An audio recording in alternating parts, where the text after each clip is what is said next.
आज हम weight loss के साथ साथ अपनी एक एक नस नाड़ी में ब्लड सर्कुलेशन को बेहतर बनाएंगे बहुत ही इजी तरीके से। इसके साथ साथ हम जो वेट लॉस करेंगे वो मैट पर बैठकर और लेटकर ही करेंगे, बहुत आराम से, बहुत इजी तरीके से। आइए स्टार्ट करते हैं। पहले बैठे बैठे ताड़ासन से शुरुआत करेंगे। गहरी लंबी सांस लेते हुए अपर बॉडी पर पूरा खिंचाव देते हुए इसे अर्ध ताड़ासन बोलते हैं। ठीक है, अच्छे से पूरा खिंचाव देना है अपर बॉडी पे, नाभि से ऊपर की बॉडी को अच्छे से खींचना है। पूरा खिंचाव देते हुए रीढ़ की हड्डी को रिलैक्स करते हुए, शोल्डर को रिलैक्स करते हुए, रिलैक्स। फिर से ऐसे ही जब आप पूरा अच्छे से खिंचाव देते हैं इस तरह से सांस भरते हुए, जो हाथों में एक भारीपन सा हो जाता है और हाथों को जब एकदम से नीचे लेके आते हैं और ब्लड का फ्लो आपका इतनी तेजी से हाथों में आएगा कि ये महसूस करोगे कि कितना अच्छा इसका फायदा हुआ है। महसूस करना अब की बार। ठीक है, पूरा खिंचाव दिया ऊपर की तरफ, हल्का किया हाथों को और अब धीरे धीरे नीचे की तरफ लेके आए और खुद से महसूस करना जो हमारे हाथों में कहीं पे अगर ब्लॉकेज थी वहां पे एक झंझनाहट सी और एक ब्लड का फ्लो बहुत अच्छे से आया है। अगर आप 2 मिनट होल्ड करके यही अर्ध ताड़ासन करते हैं तो बहुत ही इसके शानदार फायदे आपको देखने के मिलेंगे, आप अपर बॉडी में मिलेंगे। अब बैठे बैठे ही हम करेंगे कटी चक्रासन। ठीक है, बैठे बैठे ही करना है इस तरह से। 1 2, आराम से बिल्कुल पूरा खिंचाव देते हुए रीढ़ की हड्डी पे। 3, इससे हमारी आंतें भी मजबूत होंगी और साइड का फैट भी बर्न होता है। 4, 20-20 की रिपीटेशन करेंगे, रीढ़ की हड्डी बिल्कुल सीधी। 5, खिंचाव देते हुए। 6, आराम आराम से बिल्कुल। 7, ये सूक्ष्म व्यायाम भी हमारे शरीर में बहुत बड़ा बदलाव ला सकते हैं अगर इन्हें आराम से पूरी सावधानी के साथ किया जाए तो। 9, 10, 11, 12, 13, 14, 15, 16, 17, 18। अब ये जो 2 लास्ट के हैं उन्हें थोड़ा होल्ड करते हुए अच्छे से रोटेट करते हुए, अच्छे से रोटेट करना है जितना आप रोटेट कर पाओ अपनी अपर बॉडी को। रिलैक्स, दूसरी साइड से पूरा अच्छे से रोटेट करते हुए रिलैक्स। ठीक है, बैठे बैठे हो गया, ताड़ासन हो गया, दूसरा कटी चक्रासन हो गया, तीसरा हो गया अर्ध ताड़ासन, सॉरी त्रियक ताड़ासन, ताड़ासन नहीं, त्रियक ताड़ासन। ये भी हम बैठे बैठे करेंगे साइड के फैट के लिए। इस तरह से सांस भरते हुए और पूरा खिंचाव देते हुए होल्ड करते हुए करेंगे। 1, अब दूसरी तरफ इसी तरह से।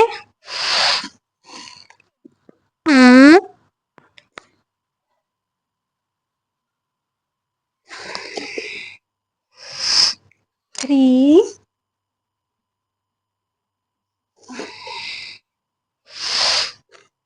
4,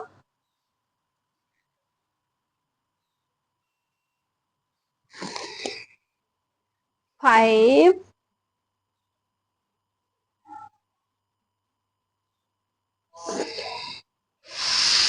6,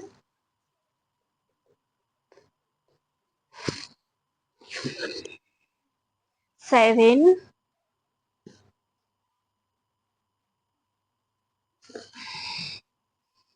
8,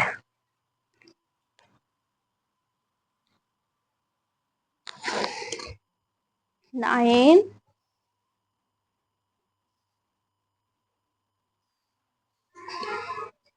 10। ये जो हमने 10 रिपीटेशन करी है, ये थोड़ा होल्ड करते हुए किए हैं, ये हमारी 10 ही 20 के बराबर है अगर इन्हें इनहेल एक्सहेल करते हुए अच्छे से खिंचाव देते हुए किया जाए। ठीक है, अब हमारा हो गया सामने की फैट पर काम करने का। अब हम सामने की फैट पर काम करेंगे, उसके बाद हम अपनी एक एक नस नाड़ी को खोलेंगे। थोड़ा पैरों को आगे कर लें। ये होता है हमारा बद्धकोण आसन। बद्धकोण आसन से पहले थोड़ी सी देर तितली आसन जरूर कर लेना, ताकि हमारी जो ये है नसें हैं एक्टिव हो जाए, पैर एक्टिव हो जाए, नस नाड़ियां एक्टिव हो जाएंगी। फिर हम आगे बद्धकोण आसन करेंगे, क्योंकि हमने अपर बॉडी को तो वार्म अप कर लिया, अब लोअर बॉडी को भी थोड़ा सा वार्म अप कर लेना है इस तरह से तितली आसन के द्वारा।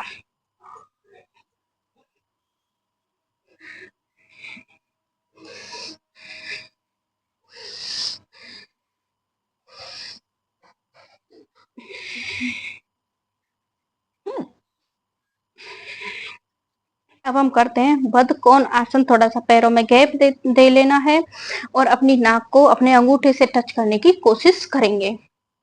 कोशिश करनी है जितना आप कर पाए।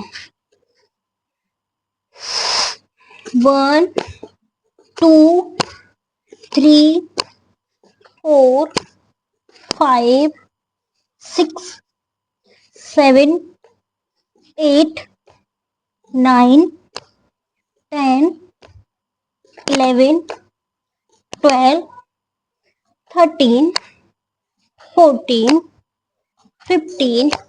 इसके भी हम 20 के ही सेट लगाएंगे और खुद से महसूस करना, जब आप आगे की तरफ झुक रहे हैं तो इसका पूरा खिंचाव आपके पेट पर भी आएगा और कमर पे भी आएगा, इसका पूरा खिंचाव इस तरह से।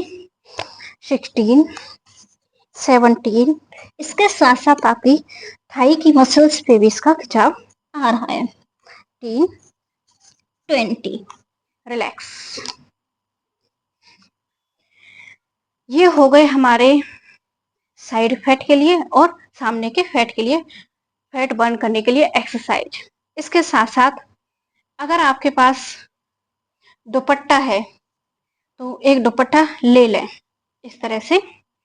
अब हम फैट तो बर्न होगा ही अपर बॉडी का, फैट बर्न करने के साथ साथ हम एक एक अपनी नस नाड़ी को एक्टिव करेंगे। इस तरह से दुपट्टा ले लेना है और इसे हाथों में बांध लेना है, क्योंकि जो हम लेडीजें हैं वो पूरा दिन आगे झुककर काम करती हैं, तो लेडीजों के लिए तो ये बहुत ही जरूरी है। अब तो जेंट्स भी कंप्यूटर हुआ या फिर ऑफिस में आगे झुककर काम करते हैं, उनके लिए भी ये बहुत ही फायदेमंद है। कमर को सीधा करना है और थोड़ा ही गैप देना जितना आपका शोल्डर का गैप है, और अपने हाथों को पीछे की तरफ लेके जाना है, रीढ़ की हड्डी को आगे की तरफ पुश करना है।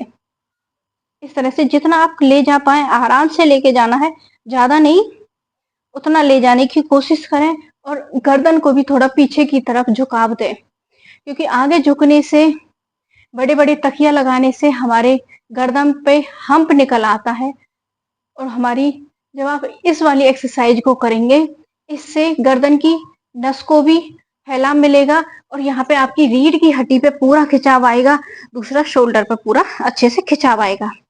ठीक है, अब इसमें रिलैक्स। अब हम 20 काउंटिंग के साथ करेंगे इसे, उसके बाद हम जब हाथों को नीचे लेके आएंगे तब महसूस करना आपको कितना फायदा हुआ है, क्योंकि सामने झुककर हम जब इस तरह से काम करते हैं तो हमारी यहाँ पे हम्प निकल आता है और रीढ़ की हड्डी भी यहाँ से दिखनी शुरू हो जाती है। इसलिए इन दोनों पे काम करने के लिए सबसे बेस्ट है इसी दुपट्टे की सहायता से हाथों में थोड़ा गैप देते हुए सांस भरते हुए पीछे जाना है और गर्दन को भी पीछे लेके जाना, पूरा खिंचाव करना है और इसे फील करना है।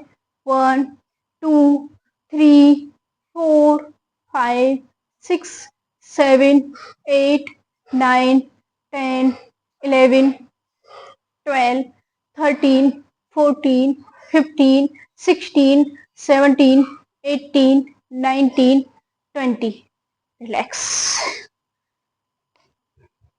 इसके बाद जिन्हें सर्वाइकल रहता है, सर्वाइकल की वजह से यहाँ पे गर्दन में दर्द बनता है, उसके लिए है हाथों में अब थोड़ा सा गैप को कम कर लेना है और पूरा खिंचाव देना है। ठीक है, इस तरह से एक दूसरे को आगे की तरफ खींचना, दूसरे हाथ को, इस वाले हाथ को हम इस वाले हाथ से खींचेंगे, पूरा खिंचाव देंगे शोल्डर पे और होल्ड करेंगे 1 2 3 4 5 6 7 8 9 10 11 12 13 14 15 16 17 18 19 20। रिलैक्स। अगर किसी का फ्रोजन शोल्डर भी हो गया है तो उसमें भी आपको काफी राहत मिलेगी। अब दूसरे हाथ से इसी तरह से यही वाला क्रम दोहराना है आपको। 1 2 3 4 5 6 7 8 9 10 11 12 13 14 15 16 17 18 19 20। दूसरा फ्रोजन शोल्डर के लिए है स्कंद चालन, जरूर कर लिया करो इस तरह से। 1 2 3 4 5, ये क्लॉकवाइज हो गया, एंटी क्लॉकवाइज। 1 2 3 4 5। ऐसा करने से आपके कंधे भी मजबूत होंगे और थाई का आपकी आर्म्स का एक्स्ट्रा फैट भी बर्न होगा। अब यही है आपके कूल्हे को, आपके हिप जॉइंट को मजबूत करने के लिए एक दूसरी एक्सरसाइज आपके पैरों के लिए। एक पैर को फैला लेना है और दूसरे पैर को हाथ में इस तरह से रख लेना है और पीछे की तरफ पुश करना है। 1 2 3 4 5 6 7। इसी तरह से दूसरे पैर से 1 2 3 4 5 6 7। आप करके देखना, इससे आपको बहुत ही शानदार आपको फायदा होगा।